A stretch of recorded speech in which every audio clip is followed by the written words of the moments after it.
ভাই উপস্থিত আছে বিপ্লবী নেতা, বারবার কারা নির্যাতনের নেতা, রাজপথের সৈনিক, তারেক রহমানের সৈনিক, ৩৮ নং ওয়ার্ডের গর্ব আমাদের বড় ভাই আব্দুর রহিম ভাই।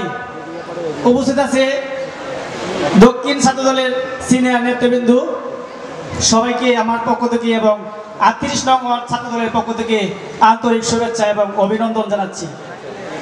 বক্তব্য দেওয়ার কিছু নেই, শুধু এটুকুই বলবো, যারা দুঃসময় বিএনপির আন্দোলন সংগ্রামে সবকিছু দিয়ে ত্যাগ স্বীকার করেছিল, তাদেরকে যে দিয়ে যেন কমিটি গঠন করা হয়, এটুকুই আমার চাওয়া, এটুকুই আমার পাওয়া। 5 আগস্টের পরে যারা আসছিল তারা যেন দূরেই থাকে, তারা যেন কমিটিতে না আসতে পারে। সবার কাছে আমার এই অনুরোধটুকু রেখে আশাবাদ ব্যক্ত রেখে আজকে আবারও ৩৮ নং ওয়ার্ড ছাত্র দলের পক্ষ থেকে সবাইকে লাল গোলাপের শুভেচ্ছা জানিয়ে আজকের বক্তব্য শেষ করছি। আসসালামু আলাইকুম।